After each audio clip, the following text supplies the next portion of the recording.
Hi students, I've got a Word document here in front of me and I'm gonna go over it with you. I talked a little bit about it in the last PowerPoint where I talked about the different types of arguments. We talked a little bit about the structure of the research paper. This is gonna be a little bit like that, it's just gonna be a little bit more in depth. So the first thing you're gonna have is your introduction. And remember that's gonna set the stage for the audience so that they know what you're gonna be talking about. And you wanna start out really broadly talking about your topic at the beginning of the intro.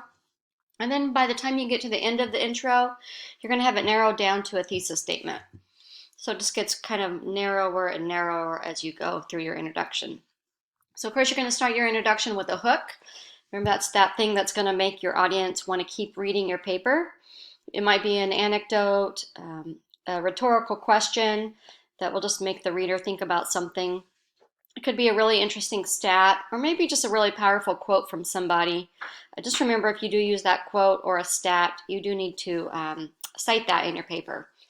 So, like I said, you're going to start talking generally about your topic and then narrow it down. You might want to give some background knowledge. I say probably just a sentence or two, depending on what your topic is. And if you need more than that, then you're going to have an entire background paragraph, and I'll talk about that a little bit further down.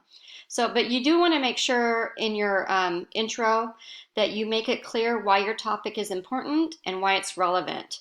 So you want to let the reader know why he or she should care about reading your paper. We call that the who cares, so what. You need to have that in your paper, in your intro. Okay. A lot of people get really confused when it comes to the thesis statement.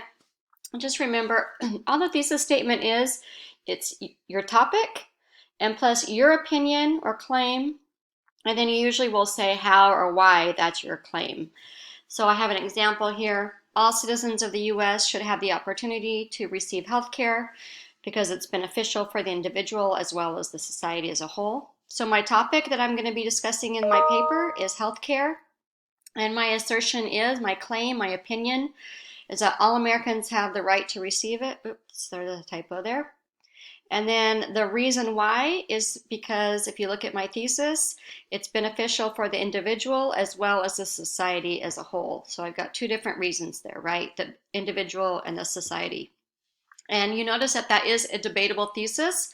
There are plenty of people who argue about whether healthcare is a right or whether it's something that is not necessarily an inherent right. So it's a debatable topic.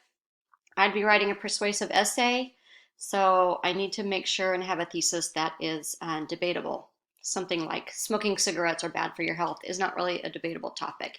You're not going to find a reasonable person that could have a legitimate argument against that. Okay, so the thesis statement should be a single sentence, maybe two at the most. It will declare what your idea or your opinion is. Remember, you don't want any quotes, any questions, or any examples. It should only be your words and it should be a statement. Okay. Here's another example. In order to curb driving while using cell phones, the government should hire more police to patrol for this, as well as increase the fine for those who do get caught. So here, my topic is cell phones. My opinion is that the government should do more about it.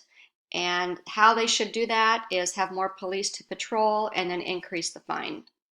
So remember that a strong, clear thesis will keep you the writer, it will keep you on topic, and it also guides your writing so that it will provide a map for the reader so the reader can follow your map and see where you're going.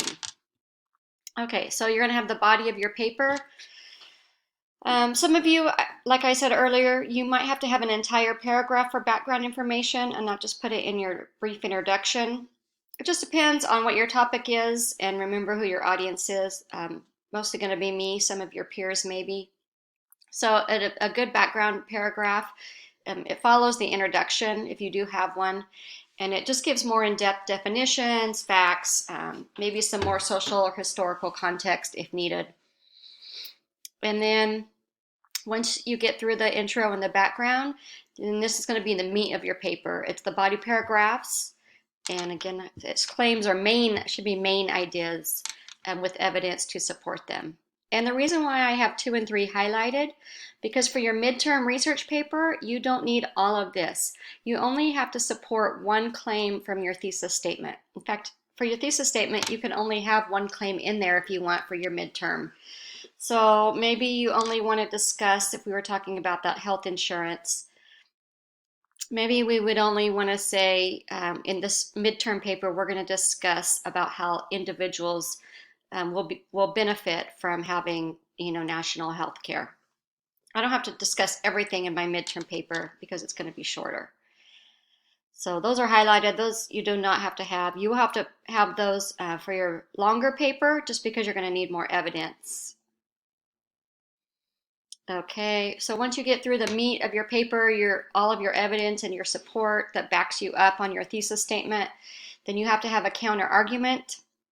So any well-written argument must anticipate, address, and refute positions in opposition to the one being argued. So I'll call this a naysayer.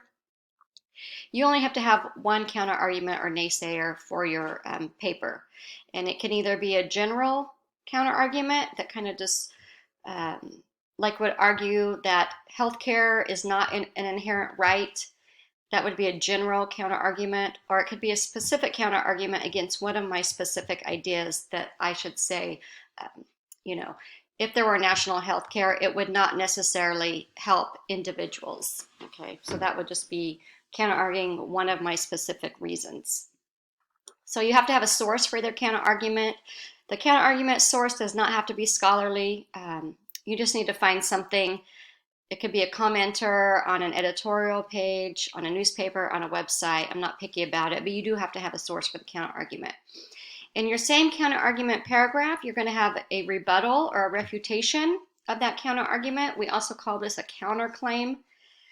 And here you acknowledge the counter argument, but you still need to insist why you're right and they're not. And you also need a source for your refutation. And it could be a source that you're already using to back you up on your main ideas anyway. It does not have to be a separate source. I have a short video I'll show later about helping you out with your counter argument. Some people get confused when it comes to that. Okay, and then lastly, you're going to have your conclusion. You want to end it smoothly. You want to remind the audience of your main points, but don't just repeat the thesis statement. Don't just type it back out. Just think of a different way to say it to give your main points. You want to emphasize the topic's importance again. Remember, you want to give that who cares or so what to the reader. And then you want to leave something memorable at the very end.